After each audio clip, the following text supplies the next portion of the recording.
নমস্কাৰ। ব্ৰহ্মপুত্ৰ উপত্যকাৰ উজনি নামনি মধ্য অসম উত্তৰ অসমত বৃহৎ সমাৱেশেৰে চমক দি অখিল গগৈ এবাৰ উপস্থিত হ'ল বৰাকত। সোমবাৰে হাইলাকান্দিৰ নৱগঠিত সমষ্টি আলগাপুৰ কাটলিচেৰাত উপস্থিত হৈ বৃহৎ সমাৱেশত অংশ লয় অখিল গগৈয়ে। উপস্থিত জনতাৰ সন্মুখত অখিল গগৈৰ শ্লোগান হিন্দু মুছলমান এক হওক, সকলো অসমীয়া এক হওক। অখিল গগৈৰ সৈতে সমস্বৰে বৰাকৰ উপস্থিত জনতাই দিলে জয় আই অসম শ্লোগান।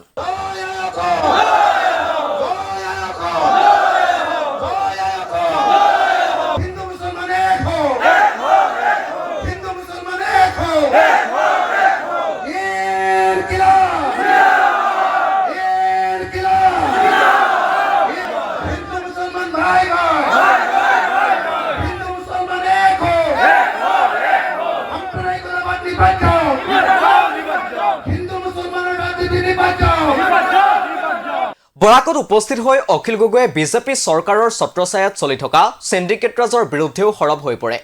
থলুৱা চুপাৰীৰ ওপৰত চলি থকা সিন্ডিকেট ৰাজৰ বিৰুদ্ধে সৰব হৈ বাৰ্মিজ চুপাৰী বন্ধ কৰাৰ দাবী উত্থাপন কৰিলে অখিল গগৈয়ে। উপস্থিত জনতাৰ সন্মুখত অখিল গগৈৰ প্ৰতিশ্ৰুতি, যদি 2026ত ৰাইজৰ দলৰ সহযোগত চৰকাৰ হয় তেতিয়া থলুৱা চুপাৰীৰ বজাৰ মুকলি কৰি দিয়াৰ লগতে বাৰ্মিজ চুপাৰী বন্ধ কৰা হ'ব।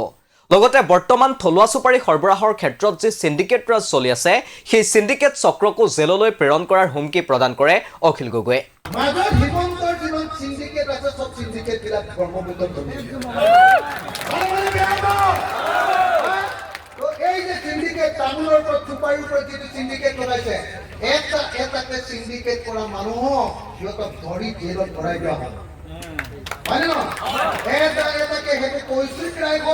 এটা কি নাম আছে হ্যাঁ সিন্ডিকেট করা কি নাম হ্যাঁ কৌশিক রায় মুনসান কি গে মুনসান গে কৌশিক রায় হোক জুনে এই কাম নকৰক লাগলে সবকে জেলত লোকেল সুপাৰি খুলি দিয়া হ'ব। ৰাস্তা কোনো ট্ৰাক ধৰিব নোৱাৰিব।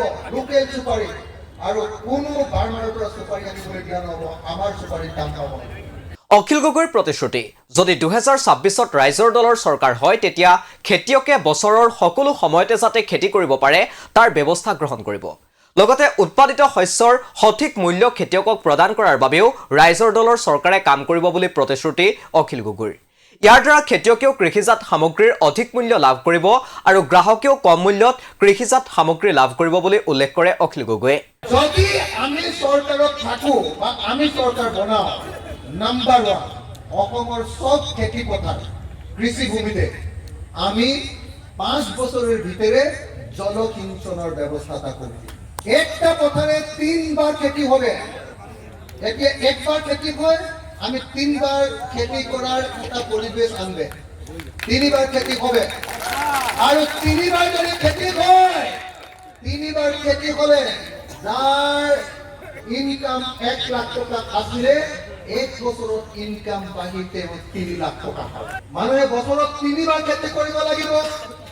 খেতি কৰিলে মানে খাজনা, মাটিৰ যিটো খাজনা আছে এই খাজনা ফ্ৰী কৰি দিয়া হ'ব। খাজনা দিব নালাগে আৰু খেতি নকৰি যদি মাটি পেলাই থয় তেতিয়াহ'লে 5 গুণ খাজনা লগাই দিয়া হ'ব। ভাল মানে বেয়া হ'ব, ভাল মানে বেয়া হ'ব। মাটি পেলাই ল'ব নোৱাৰিব, চবে নিজৰ নিজৰ মাটিত খেতি কৰিব লাগিব। ভাল মানে নহলে একবার খেতি করে কোন মানুষ ধনী হবে, হয় না? নাম্বার 1।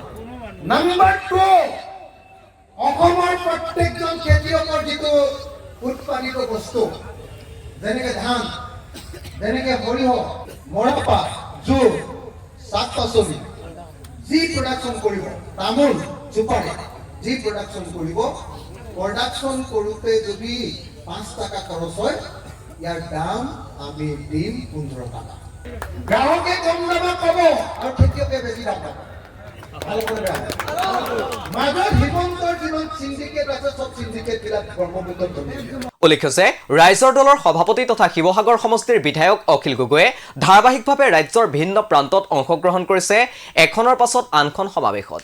প্ৰতিখন সমাৱেশলৈ জনসাধাৰণে আগবঢ়াইছে অভূতপূৰ্ব সমৰ্থন।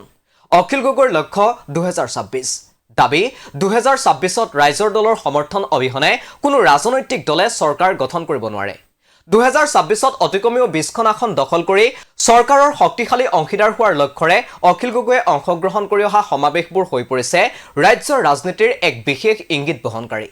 অখিল গগৈৰ উদ্দেশ্য হৈছে 20খন আসন দখল কৰা, যাতে কংগ্ৰেছে পুনৰ লুটিবাগৰ মাৰিবলৈ সাহস কৰিব নোৱাৰে। আপোনালোকে 20খন আসন দিয়ক, মই আপোনালোকক এখন নতুন অসম আৰু নতুন বৰাক দিম।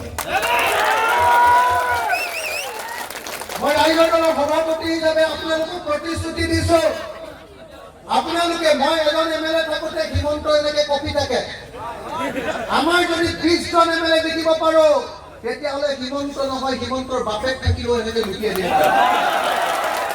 যদি আপোনালোকে আমাক এবাৰ জিকাই দিয়ে, চৰকাৰ যদি আমি কৰিব পাৰো, তেতিয়াহ'লে কংগ্ৰেছে লেটেং পেটেং আমাৰ লগত কৰিব নোৱাৰে। নহ'লে কংগ্ৰেছে টকা খাই খতম কৰি দিব। কংগ্ৰেছে একদম বিৰাট 2 নম্বৰী পাৰ্টি আছে, হয় নে নহয় কওক? মন কৰিবলগীয়া আছে, অখিল গগৈয়ে শেহতীয়াকৈ গ্ৰহণ কৰিছে এক বিশেষ জনসংযোগ বা PR কৌশল।